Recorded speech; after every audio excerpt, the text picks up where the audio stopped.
Radio Henley, bonjour. Bonjour, monsieur le journaliste. Je rappelle que vous êtes le tout nouveau secrétaire général confédéral de la Confédération des organisations syndicales indépendantes du Bénin Kosi-Bénin. Bienvenue sur l'Actu Matin. Merci. Et félicitations, vous avez été élu en remplacement donc de Noël Chadari, parti pour prendre une bonne retraite. Félicitations. Merci. Vainqueur face à 4 autres ambitions. Encore une fois, félicitations. Mais quand on sait que le processus de succession, notamment au sein des organisations chez nous, appelle forcément division, surtout dans votre cas où on se rappelle très bien, à l'avènement de votre successeur, de votre prédécesseur, Noël Chadari, il y a eu quand même cette situation créée qui aboutit à la création d'une autre organisation. Je veux dire, comment se trouve la COSI Bénin au lendemain de votre élection? Merci, monsieur Tanguy Agoy. Je salue les téléspectateurs de Canal 3 Bénin. Abordant donc le sujet que vous évoquez, oui. Le vendredi 3 mai 2024, les acteurs majeurs de la Confédération des organisations syndicales indépendantes du Bénin, COSI Bénin en abrégé, se sont retrouvés à la Bourse du Travail pour le compte du 5e congrès ordinaire de la Confédération. Donc, au cours de ce congrès ordinaire, il y a eu plusieurs étapes. Et l'étape la plus importante est celle donc de la mise en place d'un nouveau bureau exécutif pour conduire la Confédération. Les ambitions sont légitimes. On ne peut pas reprocher à quelqu'un d'aspirer, encore que pratiquement tout le monde a quand même un parcours qui le prédispose, a priori, à prendre ce poste. Mais nous sommes dans une confédération qui est constituée de plusieurs fédérations. Donc nous avons 10 fédérations qui constituent la COSI Bénin. C'est en réalité les 10 fédérations-là qui décident de qui va conduire la confédération. Donc les 10 fédérations constituent, en plus du présidium, en présence du secrétaire général du bureau exécutif sortant, le camarade Noël Chadari, constitue donc la commission de candidature. Et c'est donc dans cette commission de candidature que les ambitions exprimées sont examinées, analysées et appréciées par l'ensemble de la commission de candidature. C'est là où on a décidé de Donc c'est là où on décide de qui doit faire quoi et qui doit être relégué à un autre poste, ainsi de suite. Et vous avez été désigné donc pour conduire le destin de votre organisation. L'équipe est composée de qui et qui en dehors de vous-même? Parce que généralement, on ne voit que les secrétaires généraux. Oui, puisque les secrétaires généraux sont les porte-flambeaux de l'organisation. Donc, c'est normal que ce ne soit que qu'on voit souvent. Mais il faut se dire que l'équipe est constituée de 25 personnes. Et 25 personnes. Bon, je ne vais pas me permettre de commencer par citer les noms au risque de ne pas pouvoir citer tout le monde. Mais on s'attendait à ce que Noël Chadari fasse 10 ans, il en a fait 12. C'est quoi? C'est un bonus de 2 ans? Qu'est-ce qui s'est passé? Non, il est vrai, le camarade Noël Chadari, élu en 2010 pour un mandat de 5 ans renouvelable, a fini ses 10 ans, donc c'est 2 mandats réglementaires auxquels les tests lui donnent droit. Mais au regard du contexte de 2021-2022, est caractérisé par les élections professionnelles nationales, et la COSI Bénin n'a pas eu le temps de bien se préparer pour aller à un congrès festif. Donc, on dit qu'il y avait des contestations à l'interne qu'on a essayé quand même de gérer. De gérer. Donc, on s'est réunis en conseil syndical confédéral, je crois le 30 mars 2022.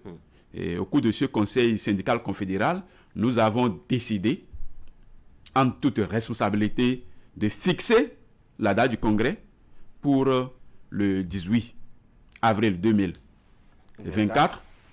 Et arrivé à l'approche de cette date, on a vu qu'il y a quelques réglages qui n'étaient pas encore faits. Donc on a rallongé de quelques jours encore pour pouvoir tenir ce congrès le 3 mai 2024. Quel bilan faites-vous de votre prédécesseur? C'est vrai que c'est une question à laquelle je sais que vous n'allez pas répondre directement, mais je vous la pose quand même. Qu'est-ce que Noël Chadari a apporté à Kosi Bénin? Non, je peux même répondre directement à cette question parce que j'ai été pendant ces 7 dernières années membre du bureau exécutif où j'ai beaucoup travaillé à ses côtés. Donc on peut dire que le camarade Noël Chadari à la tête de la COSI Bénin a apporté beaucoup parce que la COSI Bénin dont Noël Chadari a hérité en 2012 était une confédération syndicale non représentative. Donc n'ayant pas pu réunir les 15% des suffrages exprimés lors des élections professionnelles nationales de 2006. Mais avec le camarade Noël Chadari, en 2021, la COSI Bénin a pu réunir plus de 20% des suffrages exprimés pour être donc la troisième confédération syndicale représentative derrière la CSTB et la CSA. D'accord. Donc, ne serait-ce que sur ce plan, on peut dire que Noël Chadari a apporté beaucoup à la COSI Bénin en passant de confédération syndicale non représentative à une confédération syndicale représentative. On attache souvent la COSI Bénin, hein, je dois dire, notamment aux organisations du secteur de la santé, parce que justement, la plupart des syndicats qui composent votre organisation proviennent de ce secteur d'activité-là.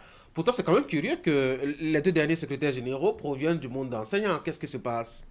Rien de grave, parce que la COSI Bénin a été mise en place, portée sur les fonds baptismaux, par 3 secteurs essentiellement. Il y a le secteur de la santé, il y a les collègues des enseignements maternels et primaires et les collègues des enseignements secondaires. Il se fait que les deux premiers secrétaires généraux de la COSI Bénin étaient tous du secteur de la santé. Et ça n'avait dérangé personne, parce qu'en réalité, il s'agit ici de la qualité de l'homme. Il ne s'agit pas de secteur, mais qui peut faire le job pour que la COSI Bénin se porte de plus en plus mieux. C'est de ça qu'il a été question lors de la passation de charge entre le professeur José Dessouza et le SG Georges Kaka Iglele. Et ça a été la même chose entre donc le camarade Chadari et moi aujourd'hui. Parce qu'un enseignant est en train de passer la charge à un autre enseignant, un peu comme un agent de santé l'avait passé à un autre agent de santé. Donc il n'y a rien de particulier là. Quels sont vos défis aujourd'hui? Non, nous pensons que le premier défi, qui d'une certaine manière constitue une patate chaude aux mains du bureau exécutif que je suis appelé. C'est le rendez-vous de samedi? Voilà. C'est l'atmosphère actuelle, le climat social dans le pays, qui est caractérisé et marqué par une forte tension entre le pouvoir en place, entre le régime, le gouvernement du président Talon et les organisations syndicales, et tension intimement liée donc, au coût de vie très élevé dans le pays, à la vie chère dans le pays, et aussi à l'irrégularité de la tenue des sessions de la commission de concertation et de négociation centrale gouvernement. Parce que figurez-vous aussi, cette commission se réunissait de façon régulière et débattait véritablement, de façon sincère, des questions qui fâchent. On n'en serait pas dans cette tension aujourd'hui, dans cette situation tendue aujourd'hui. Mais le bureau que je dirige depuis le vendredi passé a donc pris la hauteur, est conscient de la situation et prendra part activement à la recherche de solutions afin que la tension puisse baisser. Donc on maintient le cap. Oui, on maintient le cap. Le rendez-vous samedi. Le rendez-vous du samedi. Mais avant samedi, il y avait eu samedi 27. Et on a eu l'impression que la COSI Bénin n'était pas partante et que c'est en cours de route qu'elle s'est rattrapée pour rejoindre justement ceux qui se sont décidés à marcher. Pourquoi est-ce que la COSI ces derniers mois est restée quelque peu timorée? Parfois même on en dit que la COSI est plus, je dois dire, tendre avec le gouvernement alors qu'on la connaissait un peu rigide et tranchante par le passé. Non, la COSI Bénin, en fait, c'est dans l'unité d'action syndicale. La COSI Bénin a toujours travaillé avec toutes les autres confédérations. Bon, il se fait que dans le cas d'espèces, l'initiative est venue du groupe constitué par la CSA, la CGTB et l'UNSTB. En fait, c'est le groupe Aube Nouvelle qui a été aux élections professionnelles sectorielles dans le secteur des enseignements maternels primaires, secondaires et supérieurs. Bon, ce groupe a pris l'initiative et la COSI Bénin a apprécié la justesse, la pertinence de cette initiative et a donc décidé spontanément de se joindre à ce groupe pour rendre l'action plus forte et pour que les objectifs soient atteints le plus vite possible. Donc la COSI Bénin n'est pas restée en marge, mais c'est qu'elle n'a pas eu l'initiative, mais elle a apprécié et a adhéré. Et y a adhéré, voilà. D'accord. Et puis, on a l'impression aussi que la COSI Bénin a aujourd'hui beaucoup de pression. Hein? Quand on voit un peu, je dois dire, les résultats des dernières consultations électorales sectorielles, quand on voit aussi les ambitions de ceux qui ne sont pas, en tout cas actuellement, représentatifs au regard donc, des élections de 2021, on se dit que la COSI Bénin a beaucoup de pression et qu'elle n'aura pas le choix. Oui, comme vous le dites, nous n'avons vraiment pas le choix parce que nous devons beaucoup travailler pour maintenir le cap. C'est de ça qu'il s'agit. Parce que les dernières élections professionnelles, sectorielles bien sûr, nous ont donné gagnant dans le secteur des enseignements secondaires, techniques et de la formation professionnelle, avec plus de 56% des suffrages. Mais dans le sous-secteur des enseignements maternels et primaires, les fruits n'ont pas tenu la promesse des fleurs. Et ceci est dû un peu à une difficulté de collaboration entre nos éléments dans ce sous-secteur qui n'ont pas pu prendre part ensemble à cette consultation électorale parce que nos éléments se sont partagés dans deux camps qui n'ont pas pu, donc, qui ont pu avoir chacun 18%. Et donc nous avons du boulot, nous avons du travail dans ce sous-secteur, un peu comme aussi dans le sous-secteur des enseignements supérieurs et de l'enseignement supérieur de la recherche scientifique. Nous avons du travail et au regard de tout ça là, nous nous sommes dit il faut quand même se mettre vite au travail pour que si en 2026 les élections se tenaient effectivement en janvier, que nous puissions non seulement maintenir notre représentativité, mais l'améliorer, et surtout dans le secteur privé où nous ne sommes pas représentatifs actuellement. Oui, parce que la CSA Bénin semble régner en maître justement dans ce domaine-là. Voilà. Donc vous avez beaucoup de travail à faire. Quels sont les autres défis à part le rendez-vous de samedi? Non, le rendez-vous de samedi est la patate chose dont nous avons hérité du camarade Noël Chadaré. Et les autres défis sont essentiellement liés aux prochaines consultations électorales en ce qui concerne les centrales et confédérations, mais également par rapport aux conditions de travail, surtout dans le secteur public. D'abord, nous avons beaucoup à faire parce que les collègues n'ont pas toujours les conditions qu'il faut pour donner le meilleur d'eux-mêmes. Et il faut vraiment que nous travaillions à amener le gouvernement à comprendre la nécessité d'améliorer les conditions de travail. Également dans le secteur privé, surtout, comme je vous le disais tout à l'heure. C'est très négligé, on a l'impression, ce n'est pas votre priorité. Non, c'est notre priorité, mais il se fait que la CSA Bénin a eu beaucoup d'avance par rapport à nous. Et nous devons, à défaut de rattraper totalement, nous devons quand même réduire de façon substantielle l'écart pour être représentatifs dans le secteur privé. Et pour ça, nous devons donc beaucoup travailler avec les entreprises privées et parapubliques pour donc gagner la confiance de ces travailleurs qui officient dans ces différentes entreprises. Également, la COSI Bénin travaille beaucoup avec les travailleurs du secteur informel, dans le secteur de l'agriculture, des transports, ainsi de suite. la COSI Bénin travaille beaucoup et nous comptons maintenir le cap avec ces travailleurs et améliorer notre assistance conseil à leur côté pour que aussi dans ce secteur, la migration vers le secteur privé formel puisse s'accélérer, s'accentuer pour permettre que l'économie nationale s'emporte beaucoup mieux et que la COSI Bénin se trouve aussi mieux représentée dans le secteur privé. Voilà un peu quelques défis que nous envisageons relever dès le début de notre mandat, qui est en train déjà de grener quelques jours. Oui, vous avez déjà passé quelques semaines, je dois dire. Hein? Oui. Parce que vendredi prochain, après-demain, donc ça fera une semaine que vous aviez été élu à ce poste-là. Mais je vois bien vos défis. Je vois bien le contexte aussi. Et parlant justement du contexte, les lois qui touchent les libertés individuelles et collectives, les lois qui touchent, je dois dire, les conditions des travailleurs, etc., ont beaucoup évolué, pour ne pas dire qu'elles présentent un visage qui ne vous plaise pas beaucoup. C'est quand même quelques limites et un handicap, quelques difficultés que cela présente à la lutte syndicale qui s'est montrée timorée ces dernières années au Bénin. Comment est-ce que la COSI Bénin va mêler sa voix pour aider un peu à faire du syndicalisme autrement? Merci, M. Agoy.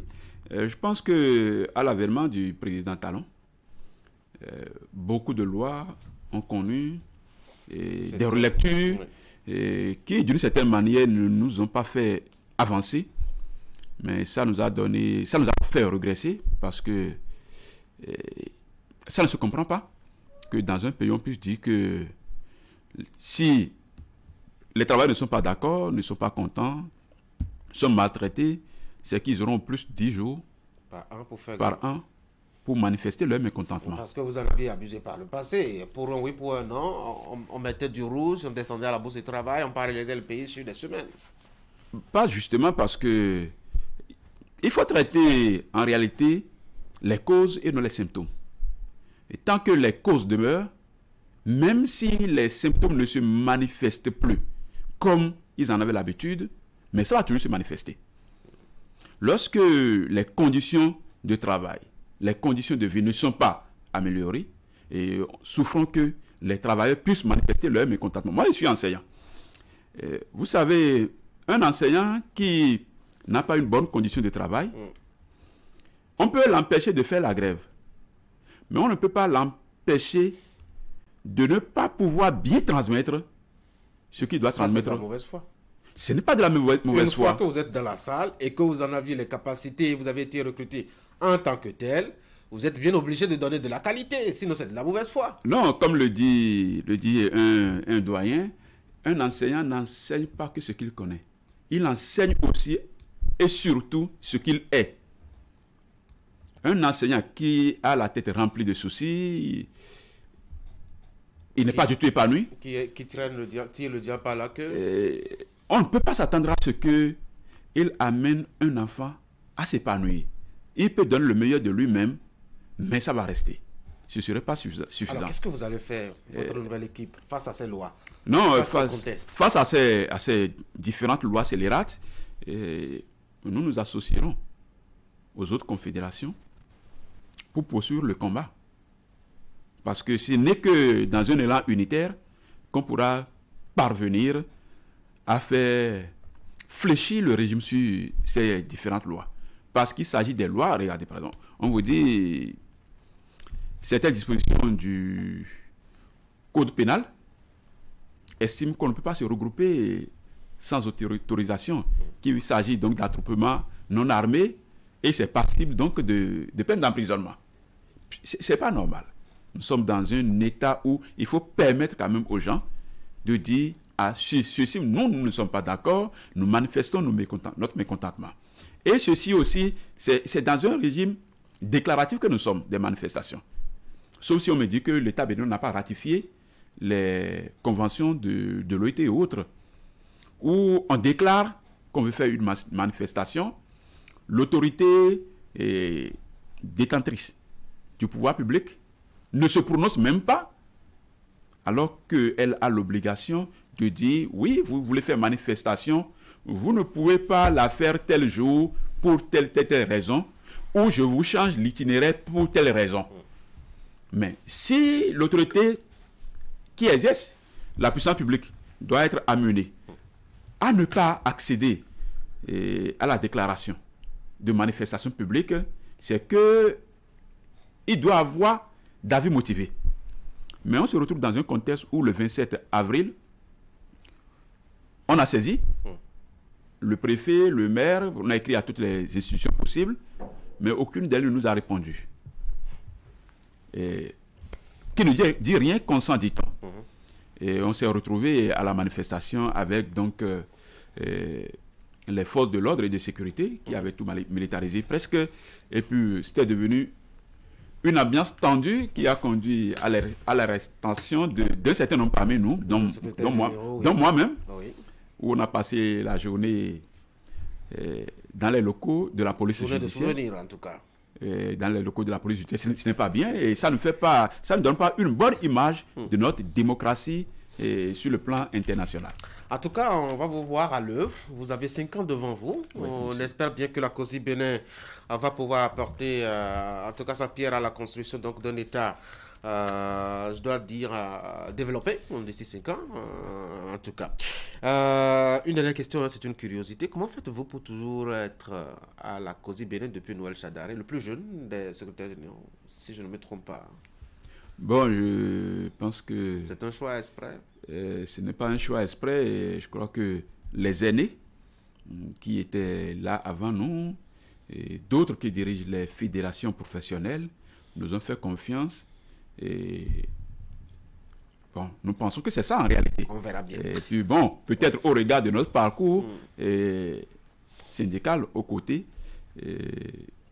de ces aînés qui, pour certains, étaient là pendant que nous avons commencé à militer syndicalement, et aussi peut-être au regard de tout ce que nous avons pu faire ensemble avec le camarade Noël Chadari, qui nous ont fait confiance pour nous confier. Faut-il le rappeler, lui aussi était le plus jeune à son avènement à la tête donc, de la COSI Bénin dans le temps. En tout cas, Kodjourali, un mot pour finir rapidement. Pour finir, je pense que je vais inviter les travailleurs, militants, sympathisants, et même les non-militants de la COSI Bénin, à faire confiance à la nouvelle équipe dirigeante de cette confédération, afin qu'ensemble on puisse relever les grands défis qui se dressent devant nous pour donc l'amélioration des conditions de vie, du travail, de nous tous, et pour le bien-être de tout le peuple en entier. Et peut-être, si vous le permettez, demander au gouvernement de revoir un peu sa posture, et d'assouplir un peu les conditions dans lesquelles il compose avec les centrales et confédérations, d'ouvrir les sessions de négociation afin que le débat puisse véritablement commencer sur les sujets qui fâchent, afin que des solutions consensuelles puissent être coproduites pour le bien-être de l'ensemble du pays. Kodjourali, merci beaucoup. Je rappelle que vous êtes le tout nouveau secrétaire général confédéral à la tête donc de la COSI Bénin, succédant ainsi à l'immense Noël Chadari, immense, au propre comme vous figurez, hein? Comme on le voit si bien. Allez, bonne journée, bonne chance à vous. Merci, monsieur. Et prenez soin de vous surtout. Mesdames Merci, et messieurs, on va passer maintenant à notre rubrique économie. On va s'expliquer un peu pourquoi l'essence de contrebande a pris du prix. Voici donc Jacques Débé ce matin.